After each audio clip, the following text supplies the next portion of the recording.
Hello and welcome to Cornwall. My name's Andy Paramore and this is Andy's Cornish Creations, and in this video I'm going to be doing a bottle opener from a kit made from Procraft. There they are. This is the kit. It's a stainless steel, really heavy duty bottle opener. It's got a screw for going into the wood and then another screw to go into that with a hex fitting in the end to make it nice and simple to tighten it up. And my idea, he does a video on his website and he shows you how to make how to use this, and he makes a bell out of it. He does it into a sort of bell-shaped piece of wood, and it's really nice. But I want to come up with something different, so I thought a nice big chess piece, bishop, would be a good idea. And so I've done this. This is just a piece of cheap pine. I do like to make a little sort of maquette or just a sort of model, just to get some ideas before I go on to a nice piece of. I'm going to do this in ash. Before I make it out of ash, which costs more money, I like to sort of nail all the problems before I do it do a finished piece. So here I'm going to be making a joint there, and this is going to fit up into the top piece and drill a hole into it so that you can take it off, slide it and drop it in, and then you're left with a chess piece when it's not in use, which is quite good fun, I think. Yeah, so as they say, without further ado, let's get cracking.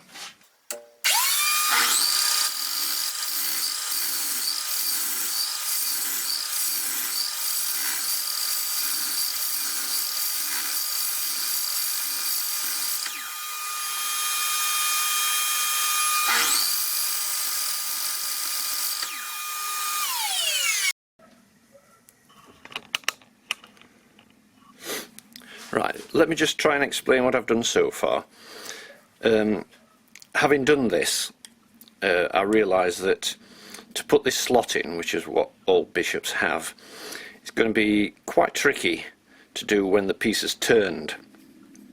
This is the advantage of doing this beforehand.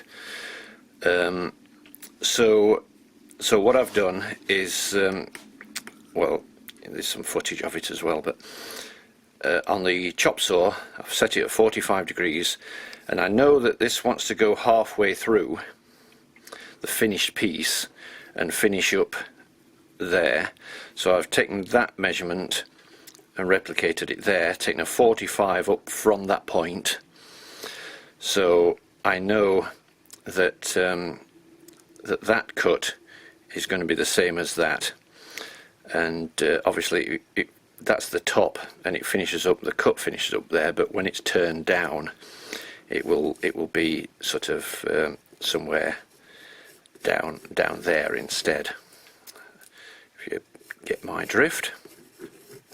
Yeah, so that's that. So that's the first problem solved. Hopefully when I'm turning it, that piece is not going to be too fragile and break off, but we'll see how it goes.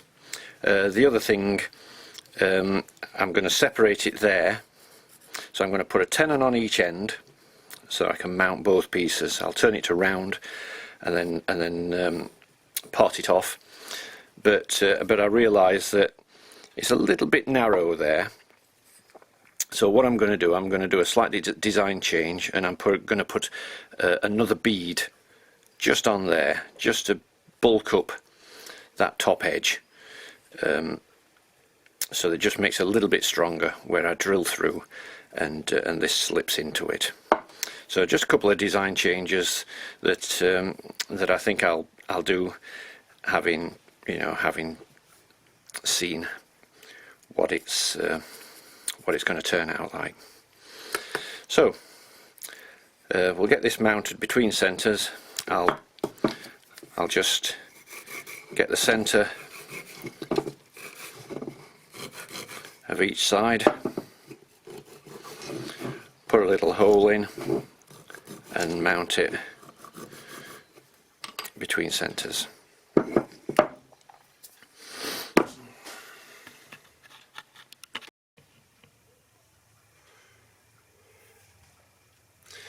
Okay, mounted between centres, and I'm just going to turn it around.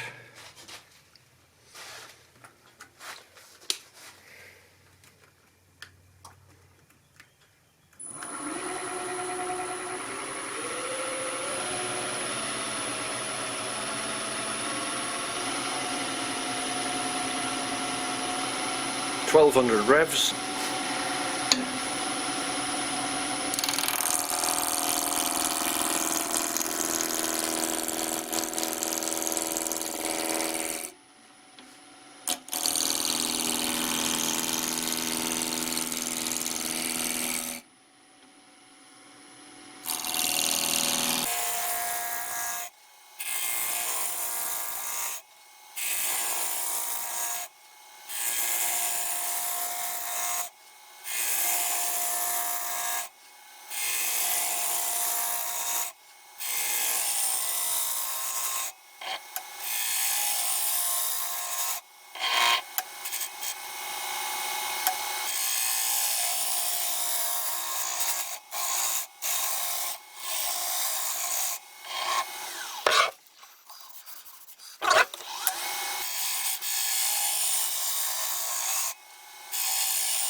Okay, again I use the model to take my measurements from. That is going to be the bottom of that groove, so that wants to line up with that, which makes the top of the piece there, and the bottom of the piece, which is here, will be there. So then I can put a tenon on that end and on that end, and I'm going to part it off just there,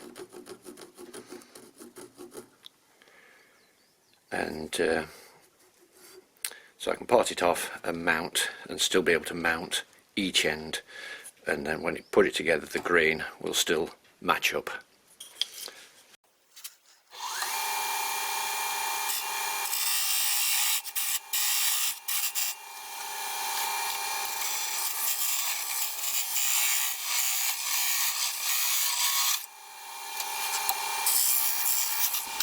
Yeah, that's I'm just using an old 1/4" mortise chisel there to take the tenon down and then finish it off to make the dovetail with a 1/2" skew chisel.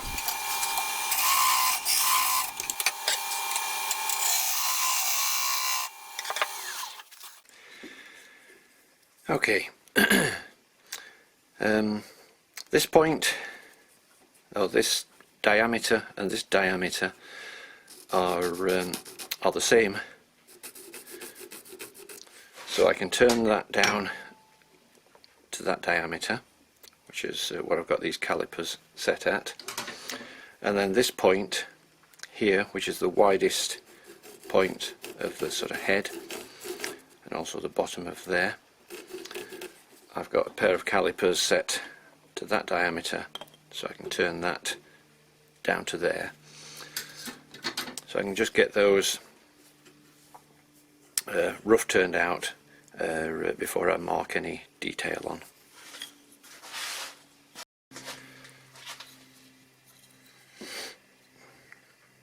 Also, I'll put a parting line through as well, which can go down a little bit deeper than this, but not as deep as this, because I'm going to put an extra bead on.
Okay, so this section is the same diameter as this and that. I know I can make from there to the end can be that diameter, so I'll put a little mark just there, which is the top of that bead, and I can turn the rest of it down to that diameter.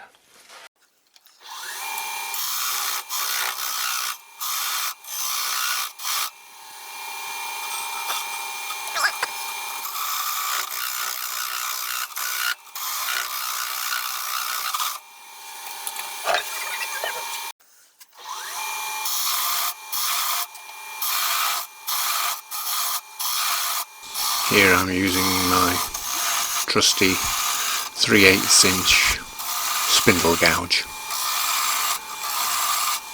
I use this for most spindle turning, and that's a narrow parting tool.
That's a thin parting tool that I made out of made from a knife.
Just making sure that the bottom's the same diameter as the beads on the top,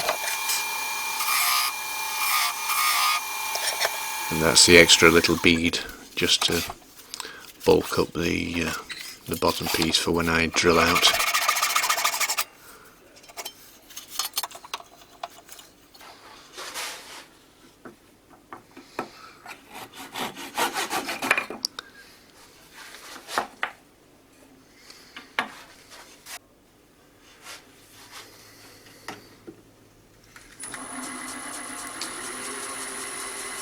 And here I'm using a centre finder.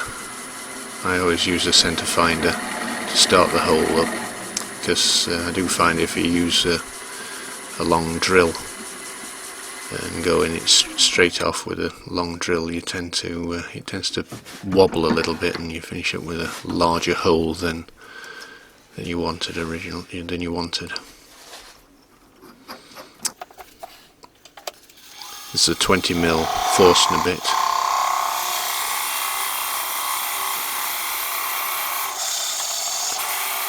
I think the bottle stopper is something like about 19.5mm, I think. It's a nice snug fit in a 20mm hole. So here I'm marking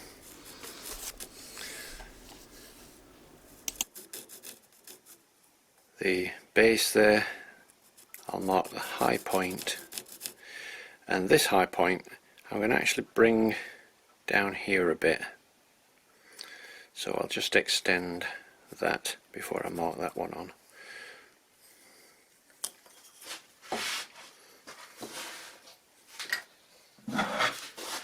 Here, if I could, I'd like to introduce you to a good friend of mine, Huw Davies from Wouldn't It Be Nice YouTube channel.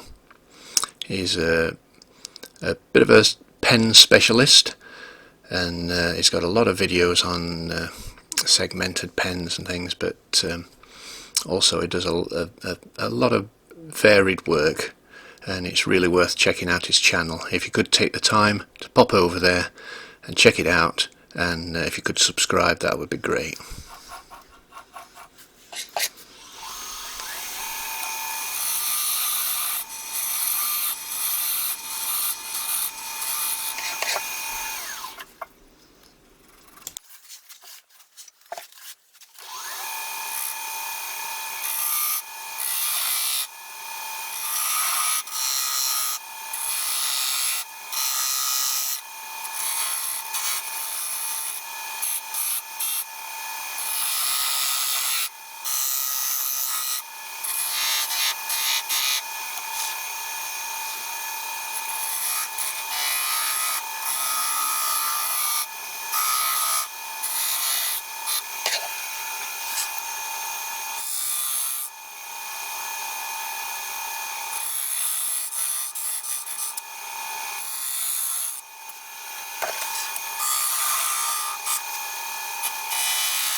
Here I will be sanding from 120 grit up to 400 grit.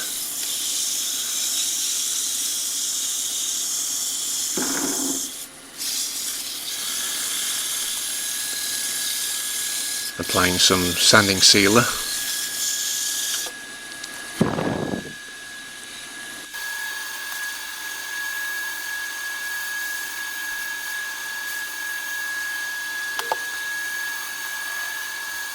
and then just denibbing it with a Scotch Brite pad.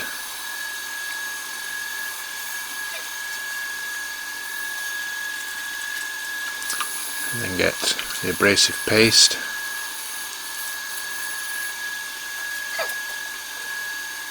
I'll turn the speed up so that the abrasive paste can do its stuff, and also give a bit of heat in there, so because the wax in the paste can heat up and give it a nice shine.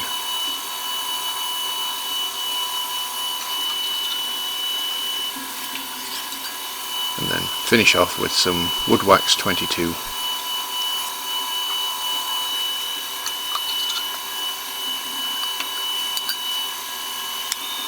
And again, turn the speed up to get that heat melting the wax onto the surface.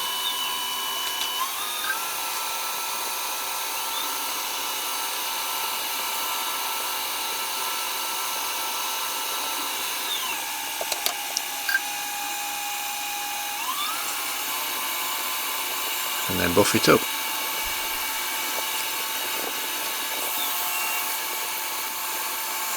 There we have it, lovely finish.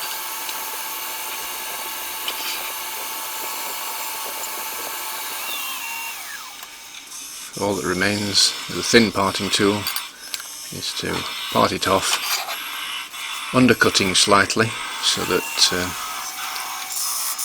it sits nicely on a flat surface. And then I'll just take that little nib off and sand the bottom. And that's the base done. Oops, butterfingers.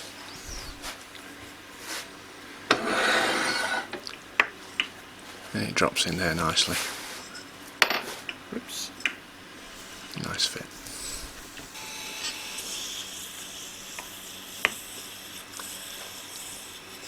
Now back onto the top piece. Again, sanding. I'm just checking that it's a nice flat fit against the bottom.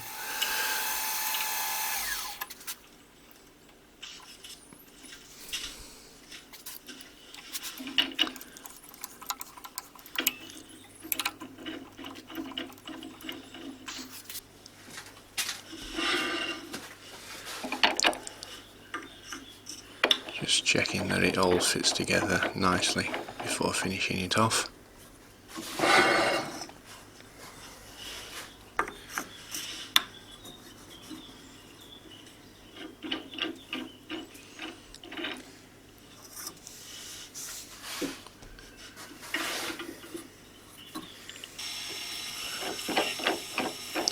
So again,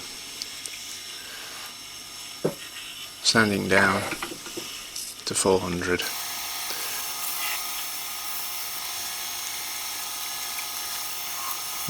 I'm finishing this part off completely so I can turn the piece round and then work on the very top of it.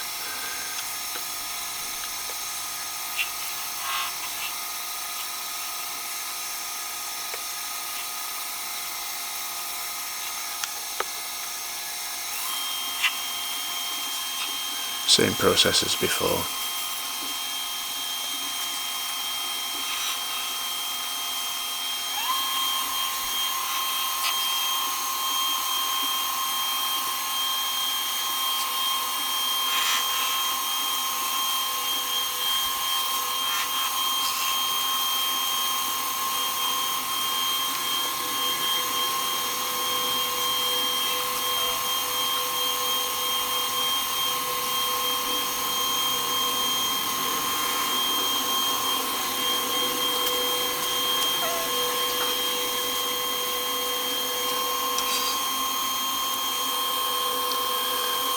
So now I've got it, I turned it round and mounted it on it's actually a bottle stopper mandrel, and it takes the same thread as as the bottle opener kit, so it's quite handy for finishing off the top.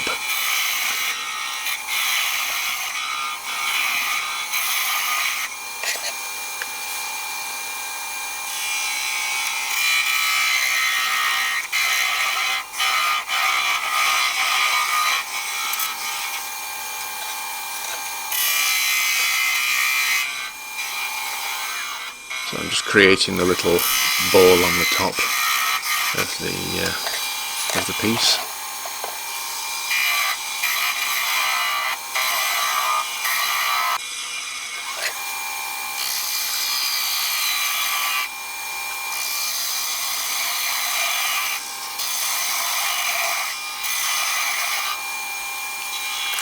That's the beauty of having the sort of mock-up there, the sort of rough model of it. You can keep using it as a reference for all those sizes, so you're not entirely making it up as you're going along, and you can just keep reference into the sort of sample piece.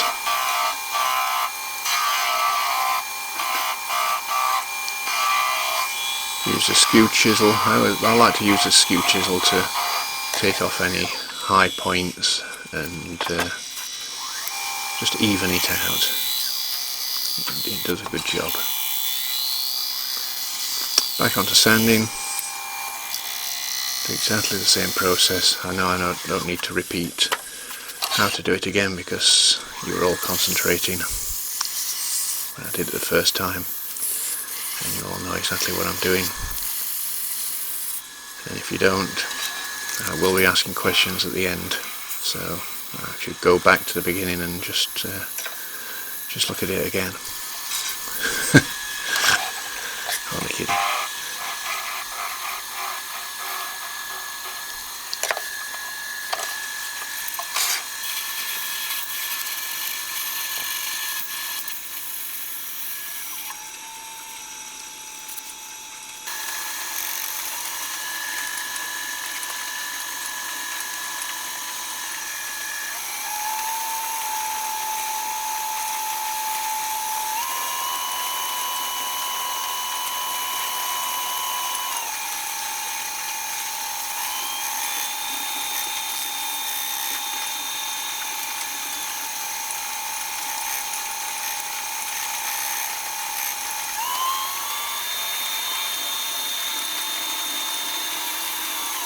I still like to buff it up with a rag. I don't get quite the same results with the paper towels. I just find them a little bit coarse, so I do like to use a rag, but I do hold it very loosely in my hand. You don't want to be wrapping it around your fingers or anything silly, so if it does grab hold of it, it'll just whip it straight out of your hand, so there's no danger. You can see there how it fits onto the bottle stopper mandrel. It's a really handy thing to be able to use for finishing off small pieces. Okay, so there we have it. A bishop. Large. Okay, so there we have it. A bishop, large chess piece. It's 6 inches tall, just over 2 inches wide at its base, and made of ash. It's come up quite nice. I'm quite pleased with it. It's a right way up. It's a ProCraft kit, and yeah, quite a simple one. Obviously you can make whatever design you want, as long as you keep that middle section where it drops in wide enough to be able to drill it out and pop that in. But yeah, I think really effective. I think I like it. I've been going to make this one for a while and never got round to it, but yeah, Great stuff. Let's see if it works. Pretty simple, and yes, easy. That has been opened before, but but you get the idea. Yeah, quite a simple thing, and it's very heavy duty and good quality. So yeah, there you go. Anyway, hope you enjoyed the video. If you did, give it that thumbs up, like it, share it. I never think about sharing them, but if you can, that'd be great, because apparently it really helps. And please leave a comment. I'm a bit behind on the comments, but I'm getting around there, and I am getting around to answering them all. Anyway, as you can hear, it's raining quite steadily outside, and it's chilly as well today. But anyway, it's a good day to spend in the workshop. So, thanks for watching. My name's Andy Paramore, and it's Cornish Creations, and I'll see you on the next one. Thank you. Again, thanks for watching, and don't forget to check out Huw's channel. I'll put a link in the description below.